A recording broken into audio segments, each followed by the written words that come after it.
무조건 대출은 풀리게 되어 있습니다. 빠르게 판단을 하셔야 돼요.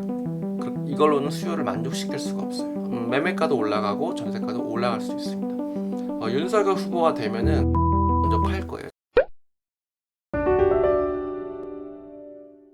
안녕하세요, 사다리TV입니다. 내일 드디어 대선 투표 날입니다. 대선 이후 부동산 홀딩해야 되는지 매도해야 되는지 예전에 다룬 적이 있는데요. 그때는 구독자 100명 시절이라서 다시 한번 직전 날 다뤄봅니다. 공약 비교 많이들 보셨을 거예요. 이 표가 취득세, 보유세, 양도세 잘 나눠져 있더라고요.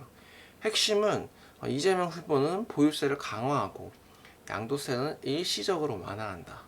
윤석열 후보는 아예 종부세를 없애버리겠다. 보유세 줄이겠다. 그리고 중과세율 배제하겠다. 다주택자한테는 누가 유리할까요? 일반적으로 윤석열 후보가 더 좋을 것이다 라고 생각을 하지만 먼저 공통점부터 살펴볼게요. 무조건 대출은 풀리게 되어 있습니다.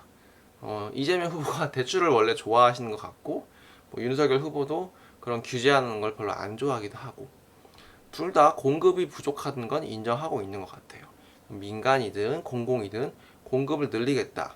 이거는 둘 다 같은 기조예요. 그래서 대선이 끝나면은 다들 사람들이 기다렸던 수요들이 폭발하면서 일시적으로 거래가 활발해질 것 같습니다. 이때 팔지 더 갖고 갈지를 빠르게 판단을 하셔야 돼요. 이재명 후보가 당선이 되면 저는 핵심 아파트는 가지고 있을 거예요. 그 이유는 이재명 후보는 기본적으로 돈을 푸는 거를 좋아해요. 그래서 화폐 가치가 더 떨어질 거라고 생각을 합니다. 대출을 더 많이 해주고 국채를 더 많이 발행해서 화폐 가치가 떨어지면 아파트 가격이 더 오를 거라고 봅니다. 그리고 주장하는 게 공공 아파트로 이제 공급을 하겠다라고 하지만 실제는 사람들은 공공 아파트를 원하지 않습니다. 이걸로는 수요를 만족시킬 수가 없어요. 보유세가 늘어나게 되면은 전세가 급감하게 됩니다. 보유세가 늘어나니까 다주택자들이 집을 정리하죠. 집을 정리하면 그 집은 누군가 살게 되므로 전세가 급감하는 거예요. 그렇기 때문에 전세금도 올라갈 확률이 상당히 커집니다. 매매가도 올라가고 전세가도 올라갈 수 있습니다. 지역마다 수요 공급이 다르겠지만 전체적으로 봤을 때는 그렇게 될 것 같습니다. 윤석열 후보가 되면은 급매로 먼저 팔 거예요, 저는.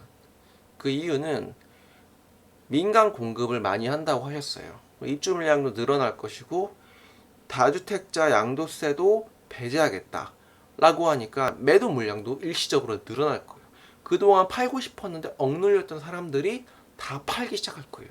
그러니까 그 사람들보다 먼저 팔아야 됩니다. 그래서 저는 급매로 팔 거예요. 규제 지역도 풀어질 거고 양도세도 완화될 거예요. 이렇게 물량이 많아지게 되면은 너도 나도 살 수 있게 돼요. 그러면 사람들이 급해지지가 않아서 또 잘 사지도 않게 됩니다. 그렇기 때문에 급매로 먼저 팔아야 됩니다. 급매보다 나중에 더 내려갈 수 있기 때문이죠. 그리고 저는 현금을 거꾸로 보유하라 라고 말씀을 드리고 싶어요. 윤석열 후보가 되게 되면 하락장이 오기 때문에 하락장이 왔을 때 유동성이 좀 부족한 물건들, 건물, 토지 이런 걸 매입해도 괜찮고 좀 흐름이 좀 많이 망가진 지역 이런 곳들 매수하는 것도 좋은 방법인 것 같습니다. 네, 오늘은 아주 짧게 제 생각을 잠깐만 얘기를 해봤습니다. 저는 머릿속에 이미 시나리오를 다 짜서 이대로 행동을 하게 될 것 같습니다. 모두들 투표 잘 하시고요. 내일 하루 푹 쉬는 하루 되셨으면 좋겠습니다. 지금까지 사다리TV였습니다. 감사합니다.